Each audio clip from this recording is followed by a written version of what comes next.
Bonjour à tous et bienvenue dans cette troisième vidéo sur les pourcentages. Dans la première vidéo, on avait introduit le concept de pourcentage avec ces histoires de gâteaux qui contenaient du beurre. Il y avait l'idée que des gâteaux de poids différents qui contenaient des quantités de beurre différentes, c'était très difficile de les comparer pour savoir lequel était le plus gras. Et que pour ça, on se ramenait à une part de 100 grammes pour les deux gâteaux et on calculait combien de beurre dans cette part. Donc c'était ça le pourcentage, c'était on se ramène à 100 et on voit combien on en a. Dans la deuxième vidéo, on était allé un petit peu plus loin dans le calcul. On avait vu que on pouvait calculer un pourcentage, c'est-à-dire que dans une classe de 30 élèves, 24 sont droitiers. À quel pourcentage est-ce que cela correspond? Si par exemple c'était la moitié, eh bien ce serait 50%. Si c'était le quart, ce serait 25%. Mais en fait, il y a beaucoup plus de pourcentages que juste 25 et 50.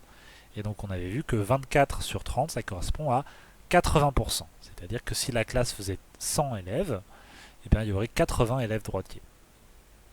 Et on s'était entraîné sur plusieurs exemples. Dans cette troisième vidéo, hop, on va descendre, on va apprendre à appliquer un pourcentage. Alors, appliquer un pourcentage, c'est partir d'un total et d'un pourcentage pour obtenir le nombre réel qui correspond à ce pourcentage. Par exemple, dans une classe de 30 élèves, 20% ont eu la grippe. Alors, il y a eu combien d'élèves qui ont eu la grippe? Eh bien, en fait, on va faire comme la dernière fois, on fait un tableau de proportionnalité avec le pourcentage et le nombre d'élèves et le total des élèves et les élèves grippés. Alors, total des élèves, c'est facile, il y en a 30 en fait. Il y a combien d'élèves grippés? On ne sait pas. C'est ça qu'on cherche, donc ce sera notre résultat. Le pourcentage, le total des élèves, c'est facile. Tous les élèves, c'est quoi comme pourcentage? C'est 100, 100%. Et quel pourcentage correspond aux élèves grippés? On nous le donne, 20% ont eu la grippe. Donc 20% d'élèves grippés. On n'a plus qu'à faire notre produit en croix. Hop. Tac. Ça fait 30 fois 20 divisé par 100. Et ça fait 6. Donc on a 6 élèves grippés. On peut dire que 6 élèves ont eu la grippe. Donc je vais juste rajouter 30 élèves ici, 6 élèves ici. Voilà, pour que ce soit le plus clair possible. Donc voilà comment on peut faire. En pratique, comme pour la deuxième vidéo, on n'est pas obligé de faire un tableau propre. On peut faire beaucoup plus simple. On commence par faire deux flèches, l'une au-dessus de l'autre, comme ça. Ensuite, on met 100% en haut à gauche. Voilà. On ne se pose pas la question. Dans les pourcentages, souvent, la grande majorité du temps, les calculs avec des pourcentages, ça va commencer comme ça. On fait deux flèches et on met 100% en haut à gauche. Et après, on réfléchit un petit peu à comment on complète le reste. Ici, à quoi correspond le total? 100%. 100%, ça correspond à quoi en termes d'élèves? Ça correspond à toute la classe, donc à 30 élèves. Et maintenant, qu'est-ce qu'on met en bas? On sait qu'on cherche le nombre d'élèves auquel correspond les 20%. Donc on a 20% à placer et on veut un nombre d'élèves. Donc en fait, le 20%, on le met sous le 100%. Et on fait notre produit en croix. Et on trouve qu'il y a 30 fois 20 divisé par 100, c'est-à-dire 6 élèves qui ont eu la grippe. Cette méthode des flex fonctionne toujours en 4 étapes. On met 100% en haut à gauche.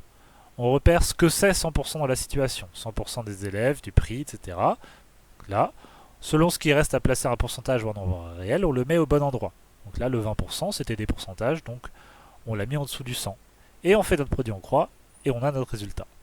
Vous avez vu que ça fonctionnait exactement pareil pour obtenir le pourcentage qui correspondait aux 24 élèves sur 30. Sauf que, comme ce qui nous restait c'était 24 élèves, eh bien on l'avait mis sous le 30. Et on avait fait notre produit en croix pour récupérer notre pourcentage.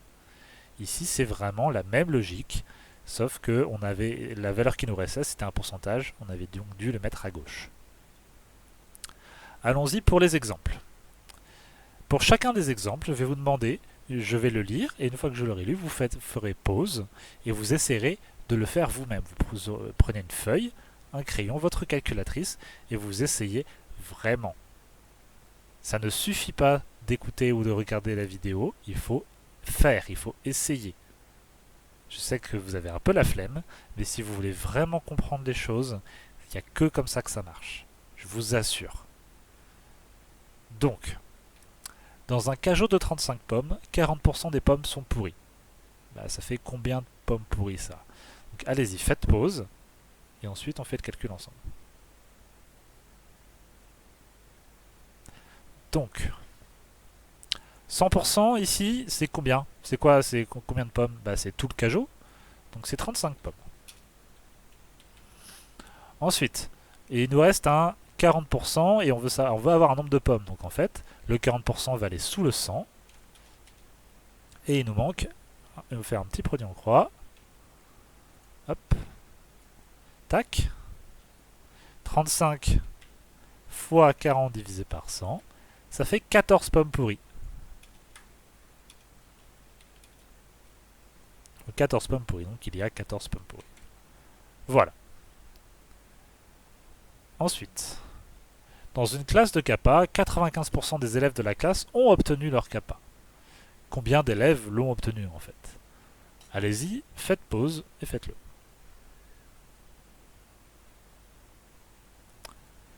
Donc là, il n'est pas mis, mais on sait que c'est par ça qu'on doit commencer. Le 100%. Paf. Ensuite, 100%, bah c'est quoi ici? Bah c'est toute la classe. Et toute la classe, c'est combien? Bah c'est 20 élèves. Et il nous reste quoi? Bah 95% qui ont eu leur CAPA. Donc le 95%, il va là ou là? C'est un pourcentage, donc il va sous le 100. Et ensuite, on fait le produit en croix. Hop. On fait 20 fois 95 divisé par 100. Ça fait 19. 19 élèves. Donc sur les 20 élèves, en fait, il y en a 19 qui ont obtenu leur CAPA. On pèse un gâteau, il fait 600 grammes et il contient 35% de beurre. Combien de grammes de beurre est-ce qu'il contient? Allez-y, faites pause et faites-le. Donc, première chose à faire, hop, 2 flèches. Ensuite, deuxième chose à faire, hop, 100%. Toujours 100% en haut à gauche. Et c'est quoi 100% ici? Bah, c'est tout le gâteau, donc c'est 600 grammes. Et le 35% de beurre, il va où? Bah, c'est des pourcentages, donc il va ici. Et on fait notre petit produit en croix. Hop. Et on y va. 600 fois 35 divisé par 100, ça fait 210 grammes de beurre dans le gâteau. Ensuite, Coralie va au cinéma, mais elle s'endort devant le film. Le film durait 1h50 minutes et elle en a loupé 18%. Combien de minutes environ est-ce que Coralie a loupé? Donc, je vais vous laisser faire pause, mais donc, faites attention, il y a un piège pour les minutes. Allez-y. Ok, on y va. Donc, hop, comme d'hab, flèche, flèche et 100%. Ensuite, c'est quoi 100%? C'est tout le film. Donc, c'est quoi? Est-ce que j'écris ça? Bah non, je peux pas, parce que je peux pas taper ça sur la calculatrice. Je touche H, touche min, il n'y a pas. Est-ce que du coup j'écris ça? Eh bien non plus. Parce que ça voudrait dire quoi? C'est 1h,50? 1h50 et 1,50 c'est... Ça correspond à 1h50 minutes, parce que pour moi, 1,5, donc 1,50, c'est la moitié de 3. Et est-ce que la moitié de 3 heures, c'est 1h50 minutes? Bah non. La moitié de 3 heures, c'est 1h30 minutes. C'est 1h30. Et c'est bien ça, 1,5, c'est 1,5. Donc 1,5 est égal à 1h30 minutes, en tout cas 1,5 heures. Et combien c'est égal 1h50 minutes? Bah là, on n'a pas de manière simple de le savoir. Donc on va, pour éviter de se compliquer la vie, on va revenir au nombre de minutes totales. Dans une heure, il y en a combien? Il y en a 60. Et il y a 50 minutes aussi, donc ça fait 60 plus 50, c'est-à-dire 110 minutes. On va regarder ça pour le 100%. Ensuite, elle en a lopé 18%. Donc le 18, il va à gauche ou à droite? Il va à gauche. Et donc on fait le produit en croix. Hop. Et on y va. 110 fois 18 divisé par 100, et on a, hop, 19,8 minutes. Alors, Coralie a loupé environ combien de minutes? Bah, environ, on peut se permettre d'arrondir un petit peu du coup, et on peut dire que c'est environ 20 minutes de fil. Nouvel exemple. Dans un match de basket où 85 points en tout ont été marqués, et n'a rien à faire là, Quimper a marqué 60% des points. Bah, combien de points est-ce que Quimper a marqué? Allez-y, faites pause et faites-le. Alors, hop, maintenant, on y est, 2 flèches, 100%. Et c'est quoi 100% ici? Bah, en fait, là, il n'y a pas de piège par rapport à la vidéo d'avant. Il n'y a pas de somme à faire. On vous dit le nombre de points total en tout et que Quimper a marqué 60% de ça. Donc 100% ici, c'est les 85 points. Et pour avoir le nombre de points de Quimper ici, on va être obligé de mettre les 60% du côté des pourcentages et de faire un produit en croix. Hop, 85 fois 60 divisé par 100 fait 51. Donc Quimper a marqué 51 points. Alors, avant-dernier exemple, vous achetez un téléphone sur le bon coin, le vendeur demandait 520 €, mais vous fait une réduction de 8%. Donc, de combien est-ce qu'il vous fait une ristourne? Allez-y, faites pause et faites-le. Ok. Donc arrivé là, vous le faites même pendant votre sommeil, les 2 flèches et le 100%. Ça doit devenir un réflexe dès qu'on parle de pourcentage. On fait 2 flèches 100% et après on commence à réfléchir. Donc 100% ici c'est quoi? Bah, c'est le prix de base en fait. C'est si le vendeur vous fait une ristourne de 100%, bah, le téléphone serait gratos et la réduction serait de 520 €. Donc 100% c'est bien 520. Et donc on fait une réduction de 8% qu'on va venir mettre ici. Et on fait notre produit en croix. Hop. Tac. Et donc ça fait 520 fois 8 divisé par 100. Et ça nous fait 41,6 €. Donc 41,60. C'est pareil. Réduction de 41,60 €. Donc ça c'est la réduction. Donc maintenant, calculez le nouveau prix du téléphone. Petite question bonus. Allez-y, faites pause et calculez le nouveau prix du téléphone. Après réduction. Donc, vous avez normalement fait l'opération 520 moins 41,60. Parce que c'est ça le montant de la réduction. Et donc ça fait 478,40 €. Ce sera le téléphone coûterait ça après réduction. C'est ça que vous devriez payer.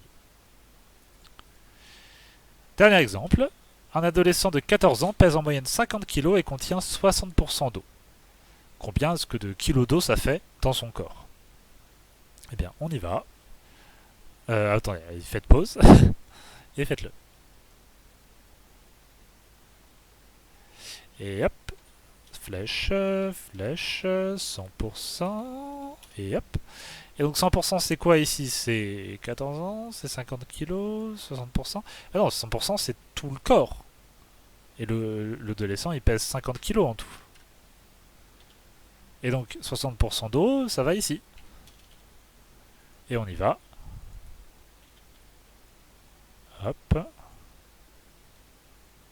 50 fois 60 divisé par 100. Ça fait 30.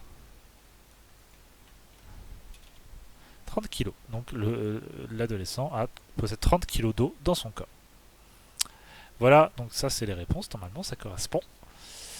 Voilà, donc j'espère que cette vidéo vous a été utile.